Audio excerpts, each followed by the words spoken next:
in this morning, it's another Waller McDonald Group 1 double as their two-star girls produce dazzling performances on day 2 of the championships. Kiwis fly the flag in the ATC Oaks as well, both in the saddle and in equine form, as they're just pipped by a star Aussie. Back here, superb performances galore at Riccarton, and some great storylines too out of the stakes racing in the south. And some impressive wins in the features at Trentham as well. The New Zealand Cup winner gets another, while Slipper Island just continues to win. A very good morning to you. Welcome into this edition of Weigh In. Good to have you with us as always on your Sunday morning. Some cracking racing both here in New Zealand but across the ditch as well on the second day of the championships. Jane Ivell is across in Sydney. We'll get to her shortly, but I'll bring in Emily and Aidan. You were both at Riccarton yesterday, and as always, my hometown put on a stunning day. It did. A stunning day is right. The sun shone, there wasn't a breath of wind, and we enjoyed some lovely racing, didn't we? We made the dash down to Riccarton just for the day, but it was really enjoyable. And of course, we had great racing at Wellington as well. I'm a big fan of racing at Riccarton. It is a gorgeous track. We've got some amazing shots from the drone, just looking down on the back parade ring, which is just so picturesque, and to the birdcage as well. The track was in great order and played really well, so I credit to the staff. But they just drew really good fields, good quality fields, good depth to those fields, and yeah, it was a really good day. And I learned that Emily can hold a tune. Did you know she was actually a trained singer? A trained singer is pretty extreme. We might get a few bars out of you later, I think. Thanks, Aidan. Well, yeah, listen, so I'll get you back for that. Degree. Yeah. Awesome. We'll get to that later. First of all, we are going to take a look at everything out of Australia on day 2 of the championships. Let's take a look back at the highlights.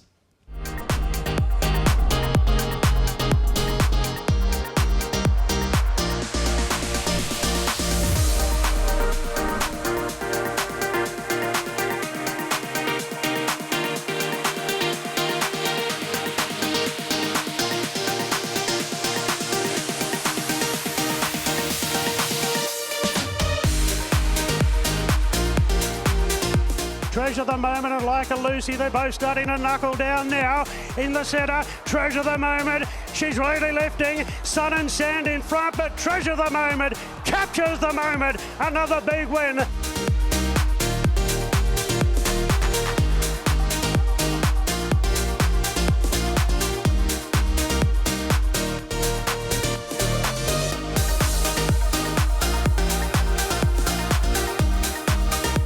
Oh, Arapaho! Well, second crack at the Sydney Cup, and today's the day. Arapaho, a big winner.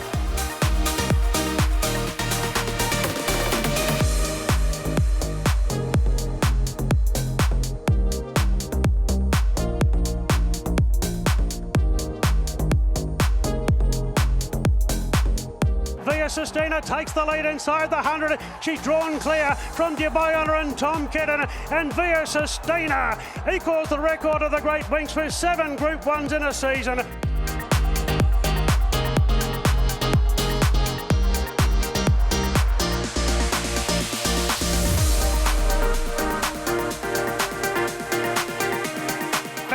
Takes the lead. Fangirl from a Tissue, Steffi Magnetica. Fangirl takes out the Queen of the Turf, beating a Tissue and Steffi Magnetica. Another stunning day's racing there at Royal Randwick, wasn't it? The Oaks, the Sydney Cup, the Queen Elizabeth and the Queen of the Turf as well. And Jane, who's usually in studio with us, was lucky enough to be there and has been good enough to get up very early for us. Jane, looked like an absolutely cracking day and most of the cream rose to the top.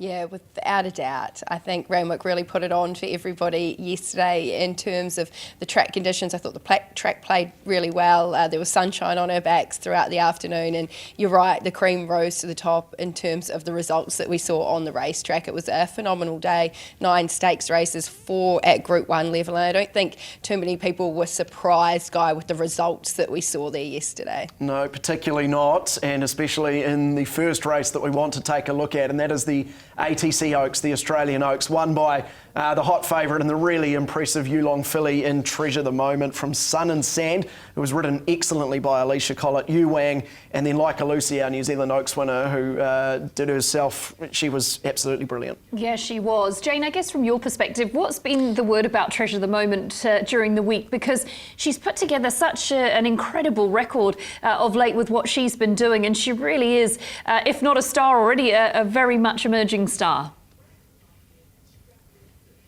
Well, no doubt she was the horse to beat on course yesterday in terms of what we've seen her do in her build-up to this race. She was exceptional in the spring. She was the best 3-year-old filly in Victoria. She's then translated that form to the autumn and come up to Sydney, and right-handed hasn't been a problem for her. We saw her win the Vinery on a track that really didn't suit her. And yesterday, I think, even for her, the race really wasn't run to suit, and there was a lot of chat leading into the race. There was absolutely no speed on paper, only a 10-horse field, so it may have ended up being a tactical affair. She was the beneficiary of barrier 2, which meant, given that she can jump and put herself in the race, we knew Damien Lane wasn't going to be far away from a slow tempo. I think Alicia Collett did an outstanding job of taking the race into her own hands on Sun and Sand. She was the jockey that thought, well, I'm going to have a crack here and take initiative, and she set a pace that certainly suited her, and to Alicia's credit, she almost pulled it off. I think it was just the sheer fact that Treasure the Moment is a winner that she got over the top. I think even the comments from Matt Laurie post-race was that we'll probably never see Treasure the Moment over a 2,400 metre trip again. Even when you look back at her Victorian Oaks rating, it was the lowest of her career. So fair to say she's probably a mile to 2,000 metre horse, and that's where we'll see her shine as an older horse.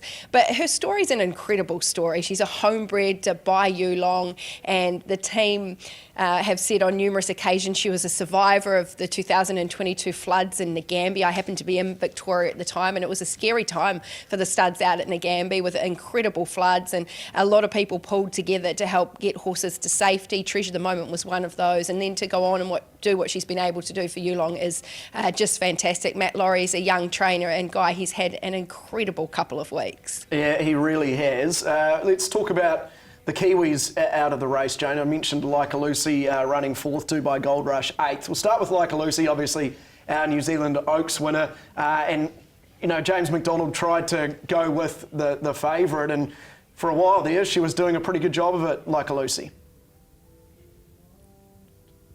I thought it was a great run by Like a Lucy. I've gone back and watched the replay a couple of times. Really interesting point that James McDonald made to the owners after the race. She did knuckle a little bit coming out of the barriers that just sort of put her a length or half a length off of those a couple that came out of the gates quite quickly. Instead of holding a position on the rail from barrier 1, James elected to get off the rail, and while you're watching the race unfold, you sort of thought, okay, well, he's done the right thing now. He's got the favourite and Treasure the Moment. He's going to track her the whole way throughout the race. It was a smart move. But his comments to the owners after the race was that given the really slow pace of the race, he actually wished he'd held his position on the rail in the trail, and he would have been a little bit closer and wouldn't have had to be the horse that sort of came round and worked 5 wide into the straight. And if you look at the position that he gave up, Yu Wang actually ended up in that spot and finished 3rd in the race, finished ahead of Like a Lucy. So I guess it's one of those races that James McDonald probably wishes he could have again. But when you watch it unfold, it seemed like he was doing the right thing and following the favourite. Same could be said for Mark Zara, who got in a position behind Like a Lucy and tracked that horse into the race on Dubai Gold Rush, and it was probably the disappointment of the race, but we caught up with Pam afterwards, and look, she was pretty happy with the filly. Yeah, like we're happy enough with the run. Obviously we needed a race of pace in, and it was anything but the times were pretty slow, so really good feedback from Mark. He said, look, got caught 3 wide going around the first corner, got a bit of bump, got a bit fired up, so he had to take her back to the back, and he said they're just on and off the pace the whole way. It's just not really a race to suit her, but look, we're super proud. He said physically she's kind of probably a wee way away, and mentally she's still got a wee bit to work out, and that's why we're here. A trip away will do her good, and I'm sure we can get her to come back bigger and stronger. She's come a long way in a short period of time. She's off to the paddock now. Yeah, we'll take her home and get her out in the paddock and see how she does, but yeah, super proud of her. I think she's come a long way and taken a lot out of it. The team from the stable, Pam, Dubai Gold, they're taking a lot out of this trip. They said it is a real positive the way the filly's grown throughout her preparation, and a trip away, as we know, always or can always bring a horse on, particularly one that's been a little bit quirky and a little bit difficult. It does wonders for them in their maturity and helping them to grow up. So she's off to the paddock now. We'll see her in the spring, as too is Like a Lucy off to the paddock now. The other comment that James made post-race was that he actually thinks Like a Lucy, much like Treasure the Moment, is going to be better suited back to 2,000 metres as well. Okay, great to hear. Alrighty, we can move along to the Queen Elizabeth Stakes, and staying with the likes of James McDonald. Via Sistina won this race. When you watch the replay at the top of the straight, Jane, you almost wonder how she did, but this was a piece of James McDonald genius really in the end.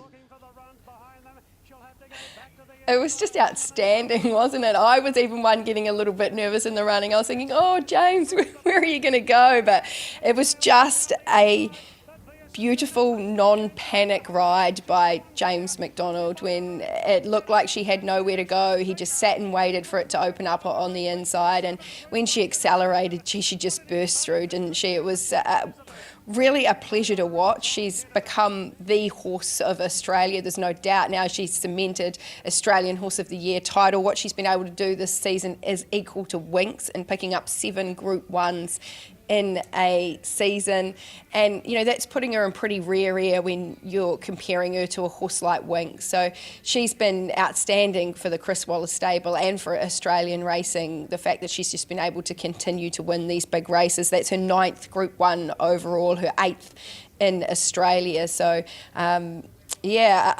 she's really interesting because when you look at her physically, she's a strange horse. She's got this really huge frame. She's quite angular. I know they called her the ugly duckling that grew into a swan. I'm not sure she's quite got the swan title just yet, but it doesn't matter how she looks because she gets the job done.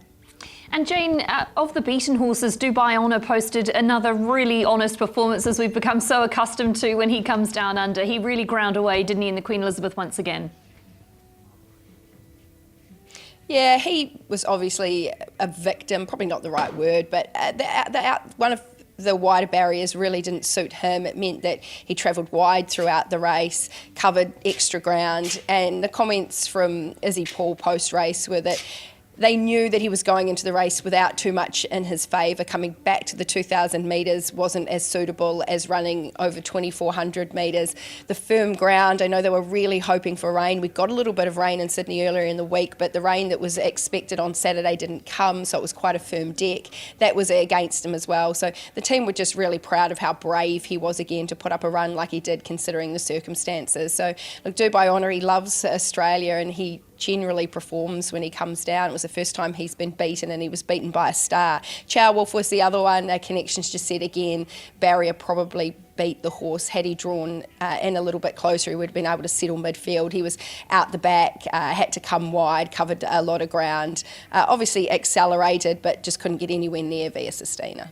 Alrighty, so it was Via Sistina from Dubai Honour, Tom Kitten and Lindemann. We can move along to one of the other Group 1s on the card. It was the last Group 1 on the card. It was the Queen of the Turf, won by Fangirl Jane from Steffi Magnetica, Atishu and Lazura. This was another patient ride from James McDonald, and he had to do a little bit of bossing at the top of the straight as well.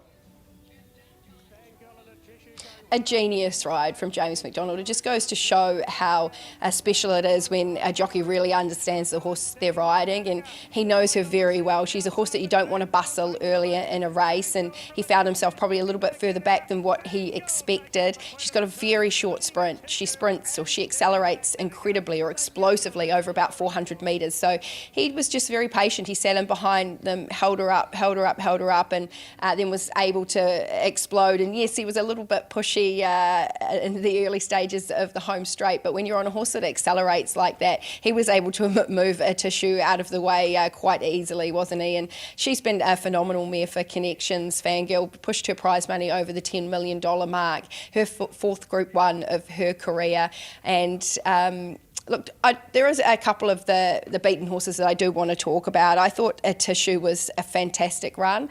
Last run of her career, she's been retired now. She's been a wonderful advertisement for Go Racing over in Australia. She's picked up 3 Group 1s in her own right, prize money around the $6 million mark. And she's retiring still incredibly competitive and with a real will to win. And I really like the comments of Nash Rawiller post-race where he said that she was out there and she was competitive and she still wanted to be there. So even though she didn't win, she's sort of gone out still at the top of her game, which I think is fantastic. And Steffi Magnetica could have been a little bit of one of the unlucky runners in behind Fangirl. I think she could have made it really interesting if she'd been able to get out a little bit earlier. Didn't really see clear air till the 250, and Jason Collett said it just meant that they weren't able to build momentum when they needed to into the race. So I thought she was brave again on the backup, Steffi Magnetica. That win obviously was the 18th Group 1 win of the season for Chris Waller, so he equalled a record that he previously held in terms of number of Group 1s in a season, and it's now taken James McDonald to I think 116 Group 1 wins, so he's 13 wins away from equalling Damien Oliver's record and 14 wins away from going past him. So I guess it's just a matter of time for that record to be broken. He's just phenomenal, isn't he, James McDonald? Jane, and on that, we think that's what's their 46 winner in partnership, Waller and McDonald. Like you say, the numbers are incredible. Yeah. I think Chris up in the 170s in terms of Group 1s now. I think the Australians maybe take it for granted, but especially for you and I being there and seeing it, we're part of something really special, aren't we? We're seeing racing history in this era, of all eras in the making. What was it like being there and just being part of seeing? Well, James McDonald is an elite athlete and he was on top of his game yesterday. What was it like being part of that? I think I mentioned it on air yesterday at the closer of the day. It just makes you feel really incredibly proud of what the New Zealand horsemen and horsewomen can do when they go over to Australia. And we know that Australian racing is some of the greatest racing in the world. And to have a trainer like Chris Waller and even Bjorn Baker sitting at the top of the Sydney Premiership, I think James McDonald is one of the best jockeys we've ever seen. And when you talk about eras, I know that it's probably really hard to compare through eras, but the records that James has been able to set and the way that he rides and the way that he does it, the way that his peers talk about him, the way that trainers talk about him, look, he's probably on track to be one of the greatest jockeys we've ever seen worldwide.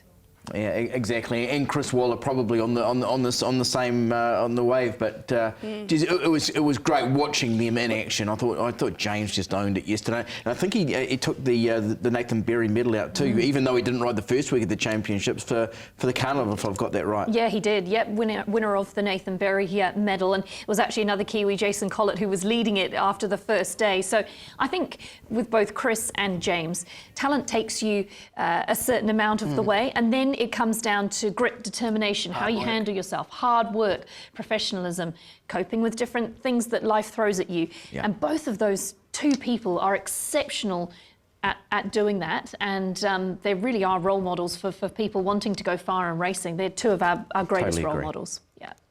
And Jane, I think you've got something else just to add on that as well.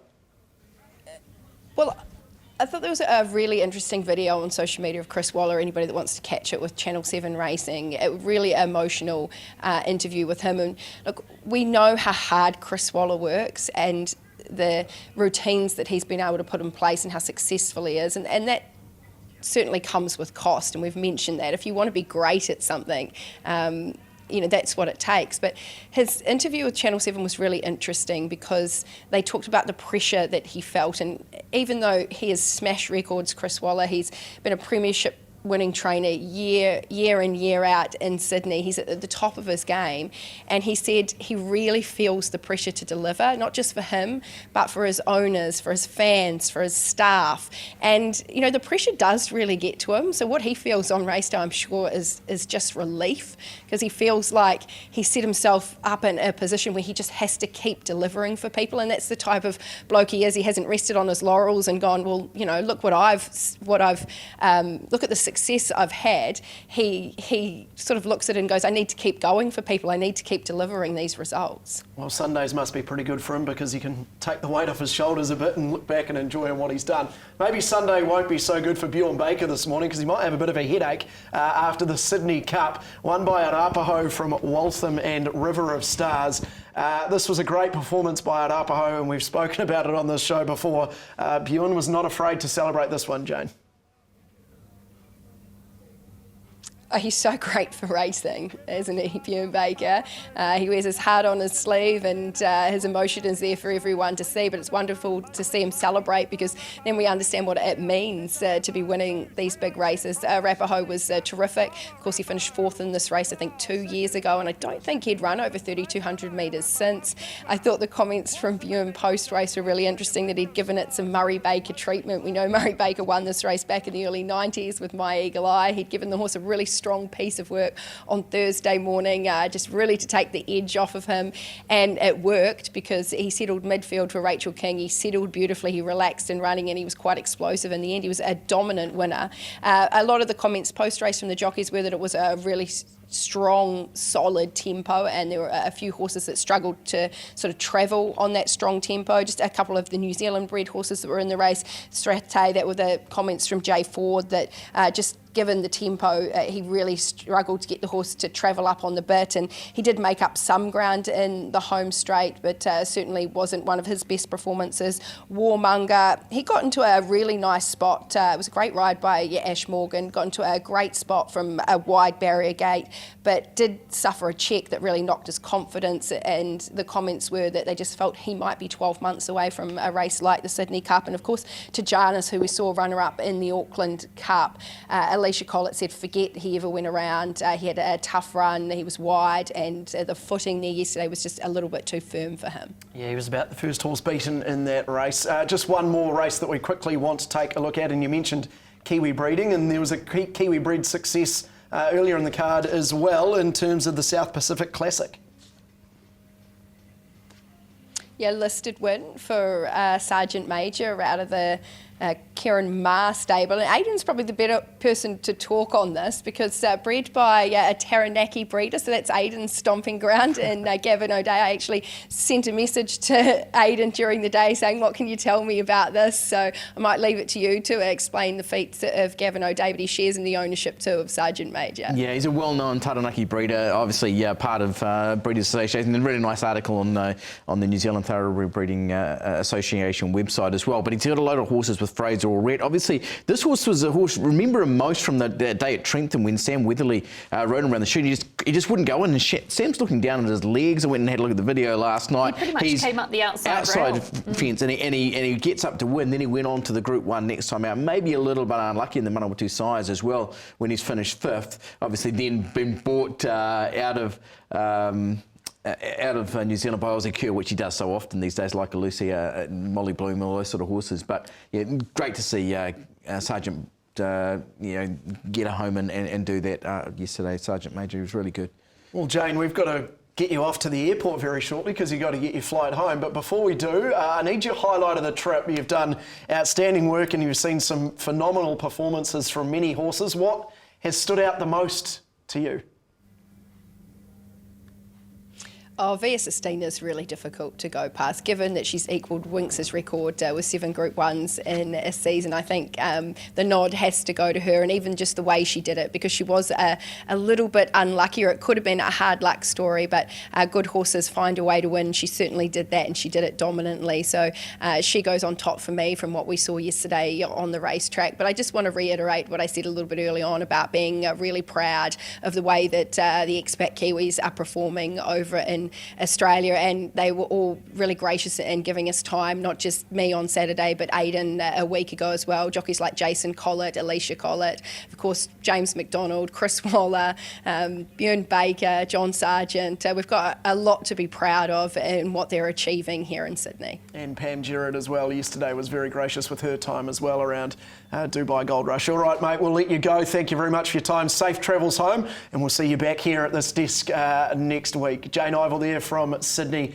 who has been brilliant all week throughout the second day of the championships. Just a couple of things. Damien Lane was suspended for his ride on Treasure the Moment yesterday with excessive whip use. Just looking at that video of the Sydney Cup finish, Rachel King's whip motion was obviously, it hasn't got any mention in that strikes report. Just one thing I wanted to mention, I know Jane's gone, but aren't they different contrasting styles of Chris Waller and Bjorn Baker? Now, I spoke to a couple of guys in the Sydney media room about this. They said Chris was the guy who's changed the way that trainers work. You know, they're meticulous on race day, keep away from the drinking, that's it, all on. Bjorn's takes the opposite approach. He's out there partying with his owners. He's like Jane said, wearing his heart on his sleeve. Now, Chris shows his emotion in different ways, but isn't it great? You know, we've got two guys who are owning that space. A Kiwi are owning Australian racing at the moment.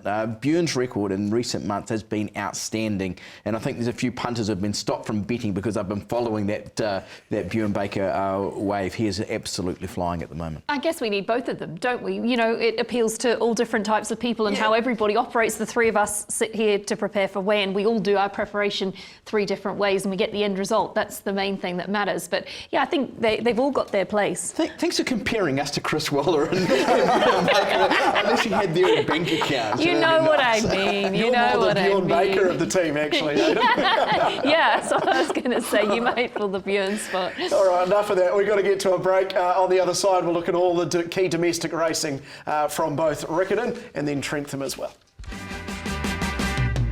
On the highest hill in a fantasy, there's a lovely tree we've come to see. She is wonderful, so pristine.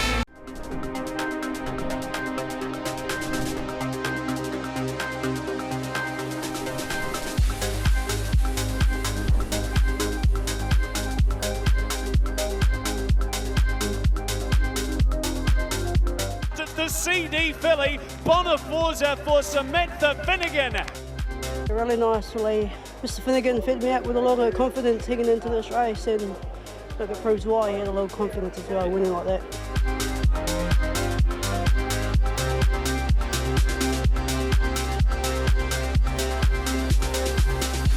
Ticky in front, south of Houston. Ticky holding for Otago, and Ticky wins it. She just keeps stepping up all the time. She arrived up yesterday and she presented well today, and she's just racing the bar all the time.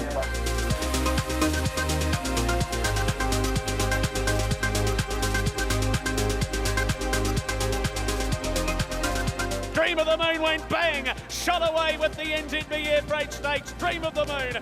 She made my job very easy today.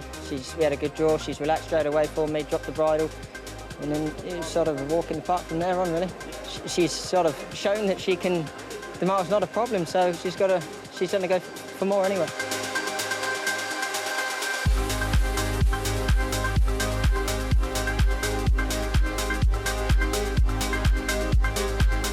Third decree from a mile back has put them away in the TAB Southern Alps Challenge. She's going to hold on. Third decree and Kylie Williams. We've always knew she's had a good one in her. You know, she hasn't had the best of luck when it's come to those features, but I mean, her run the other day had a lot of merit. I think I said that on the radio this morning. You know, she's ended up outside the leader, which isn't usually her go, especially trying to get the mile and on a track that didn't suit. She got both favours today. It was a beautiful ride by Kylie. You know, 1600 is probably right at the end of her tether, but she just put her to sleep, and she was just far too good today.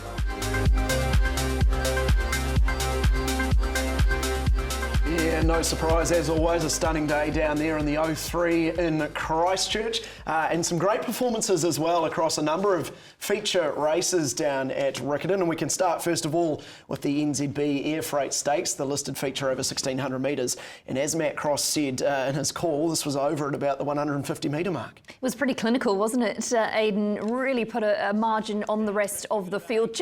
We talked about it pre-race that it could be messy. It was a big field full of a lot of good chances, but also a lot of horses that were there for a throw at the stumps. And what Dream of the Moon had was a super conservative run in transit, and that really paid dividends at the end. But the margin she put on them was really impressive. There was a couple of good runs in behind. I guess for me, easy to forget what Dream of the Moon has done. It was her first black type win, but previously obviously second in the Group 3 Barneswood Farm Stakes, second listed Canterbury Bell, third in the Wakefield, fourth in the Group 3 Taranaki 2-year-old Classic, the Starway fourth in that. Great resume prior to this, and this was a very well-deserved victory. And she'd also had Riccarton form. The fresh up win was terrific on the track. It was baffling the next start. She just wasn't up to that form, but well, she just, and that's the benefit of an inside draw in a big field. You know, look where Canelo's come from that gate. It's been big, but geez, he settled beautifully, 3 back the fence, and you saw the horse just idling, even when it hit the front for George Rook, when he's asked her to go. She's been able to extend really easily on them. Some really nice runs in behind Canelo, I think the pick of those. And now it's just a question of, do they progress to the War Step Stakes? Now, obviously, Tiaka also trained the third horse, who will go there, Donna Chiara, who was also really big from a wide gate. Spoke to Lisa Ladder last night. She said Canelo will go on there as well. But Dream of the Moon, you spoke about all that form. You know, it's 1,200-1,400 metre form. Yesterday's a 1,600 metre win. Speaking to Sam and Hunter Durant after the race, and they just weren't too sure, but they're leaving it up in the air. And why not on that performance? I think she deserves a shot. Yeah, she certainly does. And also for that New Zealand Bloodstock Southern Filly of the Year series, that win yesterday lifted Dream of the Moon to the top of the table, actually, with 11 points. Rosiah and Pivotal 10, they've got that second spot with 7 points. So nice little just in hold for behind them, Luce Sally, who was the favourite, just had no luck whatsoever, looking for that clear run. And when the gap finally came, really did hit the line strongly. She'll head on to the War Step Stakes, which is over 2,000 metres in 2 weeks' time. The other horse who was in the mix here at the end, Milgrassi, will head home. So Sam Logan saying that was her race yesterday, so we'll head back to Cambridge and not go ahead to the War Step. It was also Kellenzaw, I thought, was pretty brave too, because I had to do a little bit of work to get across them and work hard, but still stuck on. Yeah, so some nice runs in behind, I think, that we can take out of it. And we can hear from some beaten jockeys as well, starting with Tina Komaniagi on board Canelo. She won a super race. The draw didn't help, and I got held up a bit, but she ran really good. She's going to crack her, really. Drew 18, a nicer gate. I'm not saying we'd have beat the winner, but we might have given them something to think about. Ran well. Super run. A little bit of awkward draw coming to today, and we had to ride her where she's happy. Travel up nice. We got on the back of the favourite, and then the favourite was going nowhere, and then I had to shift back on the inside. Got held up for a bit, but she was coming through the line really good and hit the line really strong. Don't much have a luck today in the straight. I have a gap to go to the clear run, you know, and a bit over race in the starting and the middle stage. A bit unlucky. I was quite happy with her run. I just understood I'll just get a bit of bounce, so I just need to ease back. And on the straight, I just got Tina just came on me, so just cost me a bit 2 lengths, you know, to bring her back to me and come back again. But I was quite happy with her. That was the beaten jockeys out of the NZB Air Freight Stakes. So Dream of the Moon beats Canelo and Donna Chiara. Moving along to the Welcome Stakes, which was the first feature of the day for the 2-year-olds. And this was a really, really nice performance from Bona Forza in those glorious Canberra Raiders colours. And what a story it is as well. It was a great story surrounding this horse, and it was a really good running of the Welcome Stakes. I think the move to position it here in April is really worthwhile. In terms of Bona Forza, obviously, the team have 2 horses in training. She's a $150,000 purchase from Highline Thoroughbreds. She's out of a stakes-placed Schnitzel mare. They had to rethink their plans, didn't they, Aidan? Because they were at Tauhara Nikau. They had her saddled up, ready to race, and the races got abandoned. And then they've come to the Welcome Stakes thinking that they'd have a winner, a one-start, one-win horse on their hands. So to do that on debut is a huge effort. The writing was on the wall, though, prior, wasn't it? Because obviously you'd posted some good things at the jump outs and of course the trials as well, but super professional on debut. In terms of the beaten horses, I thought A Lot of Go was a real standout. Off the bridle a long way out and did its best work late. I think you can watch that horse over further. Yeah, absolutely. And congratulations to Connections there. And I think it's Ace Lawson Carroll's first stakes win.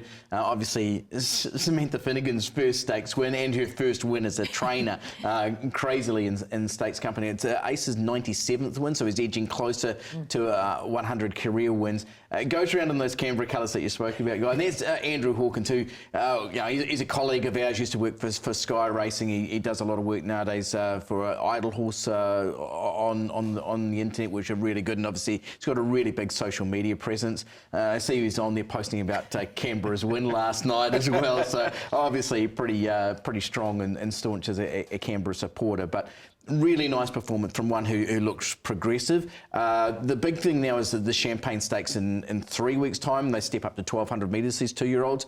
This horse won't be going. They're saying, no, that's it. And you talk about just while we were on the Waited Upper Run, the horse was saddled and ready to go for that next race. And then, of course, the meeting got called off because of the slip in the previous race. So speaking to Cam Heron, who was down there as a part owner yesterday, they said they thought their preparation was in disarray because they'd missed a key lead up into their real target race. So, that's wary. David Walsh saying that the runner-up won't go on to the Champagne Stakes either. And behind them, Queen's Evidence will. It was a really nice run from back in the field. She'd led up on debut, so a good run. She's a scorcher, was very good from back second last, will go on. And Sweetheart was also really nice too from back and running, and would also press on to that 1,200 metre race.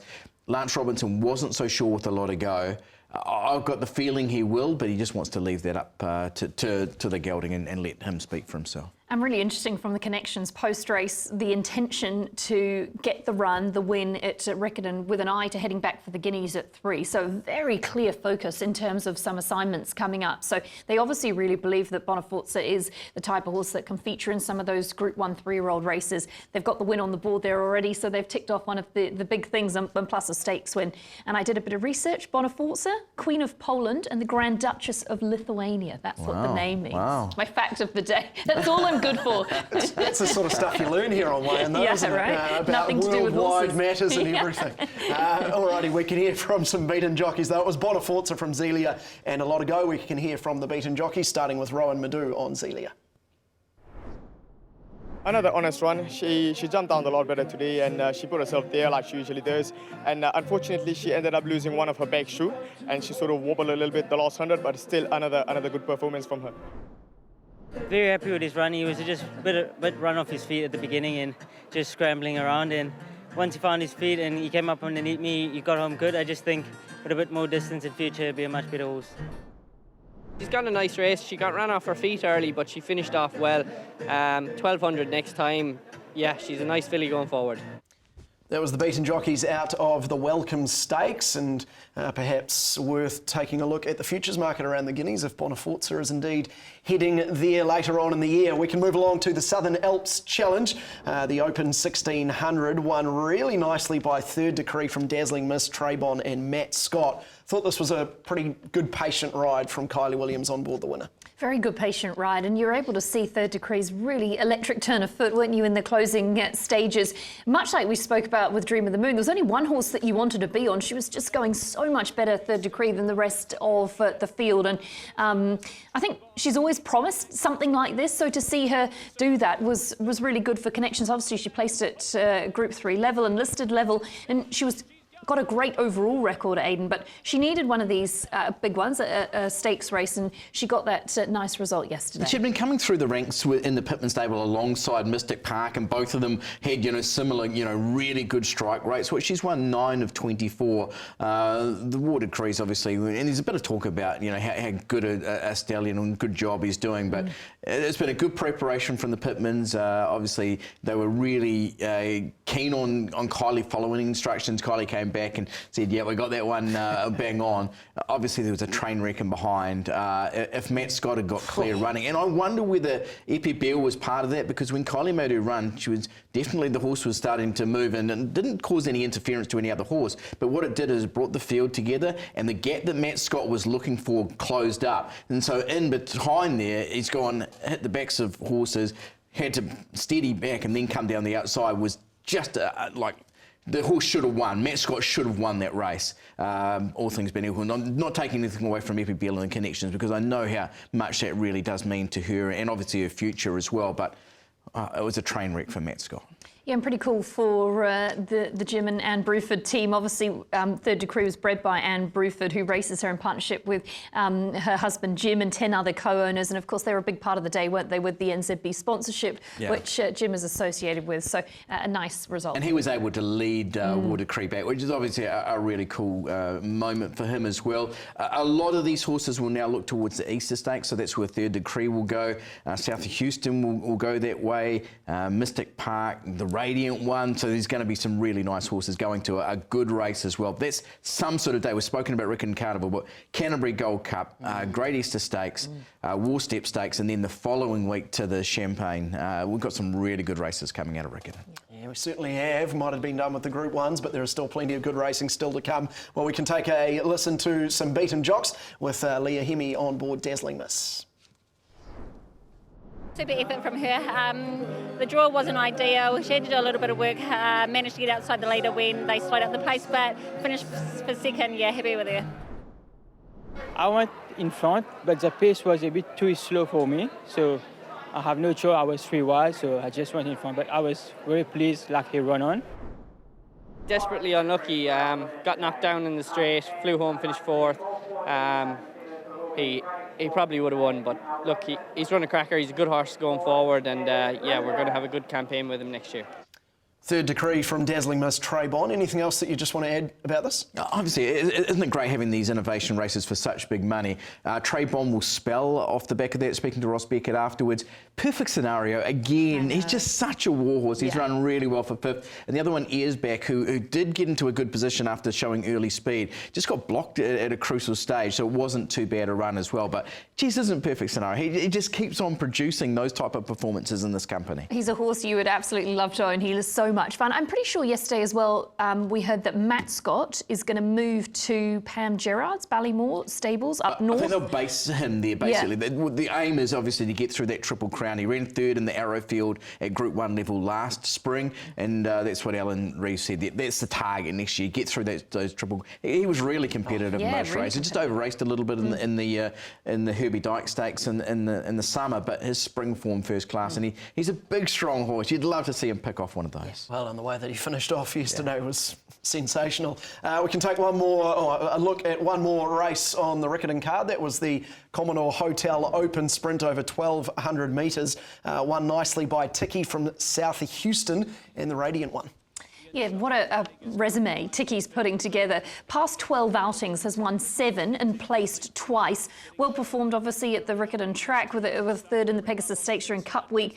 And I understand from here they're going to spell and then target those sprint races once again during the spring. But she's just so gutsy, the way she pins the ears back and really gives it a go. There's a lot to like about her. She was purchased by a group of Otago mates, including Craig Hunter, who purchased her online from the New Zealand Bloodstock 2020 weanling sale, gavelhouse.com, during COVID. She cost $11,000, and I'd imagine they've had a lot of fun since then. They'll be very glad they spent that $11,000. She's gutsy. She really is gutsy, Tiki, and there's some good runs in behind too, though. Yeah, she obviously did a lot of work from a wide gate, but it was a no panic ride from Tina Komanyagi, who made sure that she just kept this horse in a lovely rhythm. Yes, you're out wide, but I don't think the chutes, that's too big a deal. Just talking back on that family that you spoke about, this is bred by Little Avondale and the same family as Evaporate, who won at Randwick last week, so that's good. And just going back into that Easter Stakes that we've been speaking about, so the 2nd, 3rd and 4th horses will all head in that direction. As Emily said, we won't see Tiki there, but I thought Mystic Park now may be looking for the 1,400 metres. The last 200 was probably the best of any horse in the race. Really nice performance. Great information. Thanks for that, Aidan. Alrighty, we can take a break here on Weigh In. On the other side, we continue to look back at our domestic racing with Trentham on the other side of this break.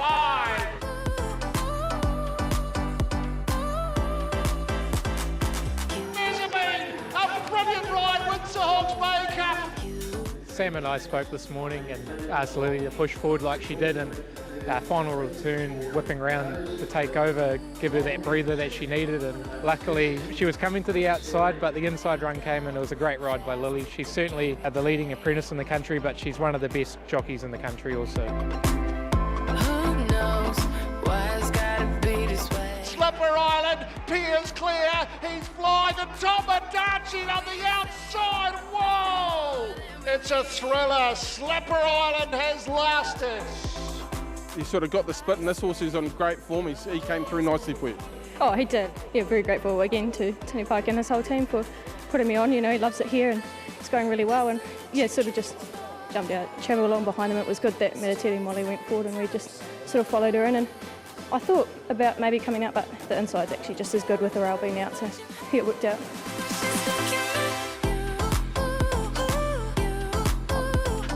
Great day at Trentham there with a couple of really nice feature races, and we can take a look back at the Hawke's Bay Cup first of all. The listed feature over 2,200 metres, won by Mezzabine from Nereus, we're told, is the pronunciation of that. All of and final return. Now, they went to Australia with Mezzabine and she never really settled over there. Comes back and performs really nicely. Yeah, she's really picked up right where she left off in the spring, hasn't she, Mezzabine? I guess yesterday was a plan executed to perfection. They wanted to push forward and sit handy, and Lily followed those plans to precision point. And then obviously the runs came on the inside, so she didn't have to go round a horse. And she does have quite a good affinity with Trentham, actually. She's placed in her 2 runs there prior to yesterday's win, and one of those was obviously the Group 1 New Zealand Oaks. So she's such an emerging stayer in New Zealand, and maybe the trip to Australia didn't work this time, but it's not to say that it won't work in the future, because she's certainly building on what she already started. Just one point on what we saw from yesterday. Like, Lily Sutherland has really come of age as a jockey. Her 2 rides in the features were both outstanding. She's taken the short way home, and obviously maybe that's a lot around the positioning of where the horses were, but she picked her times to go. She's second on the premiership at the moment, and she's just going really well. We heard from Reese Trumper there from Tiako, just praising what she's done as well. And the other point on Mezzabine's win, doesn't it say something about our 3,200 metre winners from the season? They all met in the St Ledger, and Wolfgang, who had won the Wellington Cup, was able to take out that St Ledger, beating home Mezzabine. But Mezzabine, who'd won a New Zealand Cup, and let's again sing the praises of Riccarton being a great springboard. This horse has gone on with it as well. So, you know, our cup winners have done themselves proud. Maybe Tijanis didn't quite hold the flag quite so well in the Sydney Cup yesterday after running second in the Auckland Cup, but the rest of them have done a great job. And I also think with Mezzabine, since in that run prior to the New Zealand Cup in the Metropolitan at Riccarton, there was sort of by accident she was ridden handy that day. And since then, she's really progressed, and that's where they want to see her ridden now, and that's made a real difference to what we've seen from her. The other feature on the card at Trentham was the City of Napier Sprint, and it was a stunning edition of the listed sprint, won by Slipper Island from Pierre Tomodachi, who was enormous, and Maratiri Molly. This horse, Slipper Island, is absolutely flying at the moment. Absolutely, and again, another perfectly judged ride from Lily Sutherland. 4 in a row. I think it's fair to say that Slipper Island had been an underachiever. We know the reputation that he had as a 3-year-old, and he just didn't come up with it. He went into this preparation as a 2-win horse. He's now going to the paddock with the Telegraph as a name for next preparation. That shows how far he's come. Pierre, wasn't that a really encouraging return to form from a Group 1 performer? So really good to see that, and like you say, Guy, Tomodachi, terrific 2 and 3rd. A couple of information around those beaten horses. Obviously, we know what Slipper Island's going to do, but in terms of Pierre, he's pulled up well. He's bright and happy in the paddock this morning, talking to Brian Weatherly. Going to give him a few quiet days, and if he continues to improve, they'll consider a trip to Brisbane. Might try and sneak him into a race like the Kingsford Smith. And we also contacted Sean Ritchie, of course, trainer of Nereus, and they're going for the Queensland Carnival for the 1.25 to 1.5 mile races, and Sean said he wants to work on his tan whilst he's over there. Hence the trip. Nereus was actually really good. It just took a long time to wind up. I did speak to Michael McNabb this morning. He said he gave him a good hard workout prior to the race, but he said even when he asked him to quicken, it wasn't there, but really late it was. So we saw a couple of really nice runs from Trentham yesterday, and that track just continues to overperform. Boy, that's had some traffic in recent times, but again, it played beautifully yesterday. What's Sean been doing this summer? We've had a pretty good summer. Yeah, we have. You're right. That's a very good point, actually. Good on you, Sean. You go and enjoy that sun over there. Alrighty, time for our moments of the week this week. I'll start with you, Emily. I went across the Tasman for my moment of the week. It was Matt Laurie and what he's been able to achieve over the past, well, what would it be, 2 weeks, 2.5 weeks. It started with Treasure of the Moment in the Vinery. It was then a win in the English Sires with Vinrock, capped off by success in the Australian Oaks. Huge for him. Not one of the big-time trainers, and what an incredible run he's had with some really exciting horses. Good look for racing too. He's a clean-cut fella who's doing a really good job with his horses. Jesus, Treasure of the Moment is an absolute star. It surprises me that they're not going to go 2,400. I mean, I thought she was a Caulfield couple, was through and through for mine, but interesting to hear Jane say they've stepped back in distance. Mine, other than hearing Emily sing yesterday, which was I didn't know she looks like a blackbird, honestly. Anyhow, I'm going to take you to Dream of the Moon. This is Papa Rodley. Really Pops is what he's known as to my kids, but yeah, Jeff Rodley, and he's got a small share, and it's cool to be on track to witness this. You know, like we've got tiny shares in horses. Dad got involved in a couple of horses with Te Akea a couple of years ago and has had some success. So a really nice win. I'd love to see them have a crack at the Warstep Stakes with her.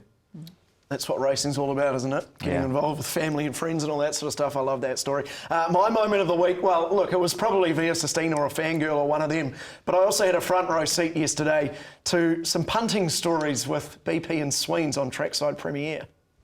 I hope you've learned the lesson. Never ask BP to put a few bets together because we only have too much time on a Trackside Premiere. When I first met BP, his wallet would have been this thick, and I thought, geez, he's got more money than me. There would have been 300 tickets in there.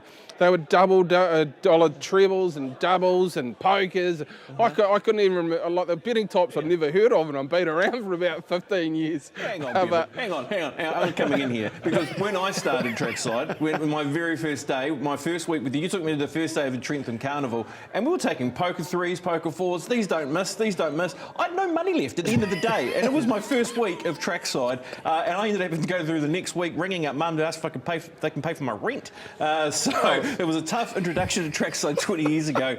Thank you for that, Bevan. I hope you have a great day down there at the Trentham Gardens. Yeah, well, anyway, I tried to teach you a lesson. I tried to teach you early that punting isn't... I felt for a while, I was pretty happy that they were in different parts of the country because I felt like I might have to step in there for Shots fired. Yeah.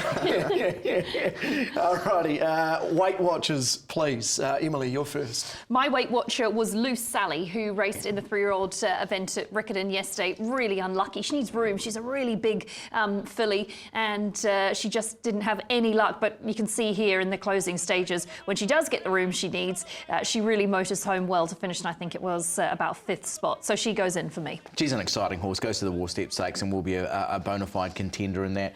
For mine, I'm going to the first race yesterday. I tried to talk every man his dog into Neuburn. I gave it the big cheer after the race. I gave it a lot of noise, but unfortunately, it ended up finishing second despite crossing the line first. It'll go back to Riccarton in 2 weeks' time and be in maiden company despite winning this race. To be fair, if they'd run in lanes, the Pittman horse wins by further. So, but I don't think you'll get your $3.50 next time, do you? No. And I honestly, I don't know if I've been that confident about a bet for a long time, and I did try and tell everyone who was listening to a Trackside coverage. And you were right for a while. Yeah. A few minutes anyway. My Weight Watcher is Tomodachi. We spoke a little bit about her before. Didn't really get a run, and watch Massa, well, a little bit earlier than that, having to weave through them a bit. Then just as she got going, he had to come off heels, held her up a touch, and that was what pretty much cost her, I think, potentially winning that race. Lance O'Sullivan says she's off to Rotorua in 4 weeks for the fillies and mares Weight for Age. Now, there is our Weight Watchers, Aidan with Neuburn, I'm with Tomodachi, and Emily is with Loose Sally. Now that pretty much wraps up the show, but just before we do that, we just want to give a very big thank you to Gavin Ford, who is a viewer of the show. Gavin has sent in some glasses to us with our names on them. Some whiskey glasses. I'm not quite sure where the whiskey's gone, Gavin, but that is okay. Now, Gavin has GJF Woodwork on Facebook. He's at the Matamata Markets once a month and is occasionally there in Cambridge as well. Gavin, thank you very much for those and for your very kind words about the show. We appreciate it a lot. What a great man. I actually played footy with him in Stratford back in the old days. He came down and worked down in Taranaki for a while, and we played under 20s together, or under 21s in Taranaki. I just say I went pretty close to splitting the A, and you've actually got a G on you, so you'll be able to split the G. Exactly. I'd like to know game. how Aidan gets a glass, because this is... Come on, Ian. Come on, Ian. Hey, he has stepped off the bench excellently. He has. The bench is very important. It is. In games, you must understand. Thanks for calling me a bench player, guys. It's really nice. Just giving as good as I get on the show this morning, Aidan. Well, that about wraps things up for us here on Weigh In for another week. Thank you very much for joining us. We will be back again at the same time next week. You have yourselves a great week of racing enjoyment. Not me, I'll be back.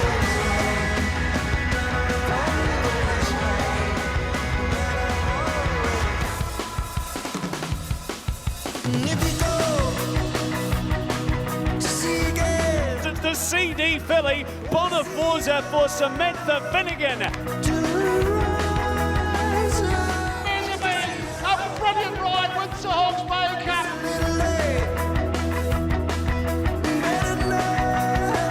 He's flying the top of Darcy on the outside. Whoa! Slapper Island has lasted. Third decree from a mile back has put them away in the TAB Southern Alps Challenge. Treasure the moment, captures the moment, another big win, claiming the Oaks double. Via Sustainer equals the record of the Great Winks with 7 Group 1s in a season.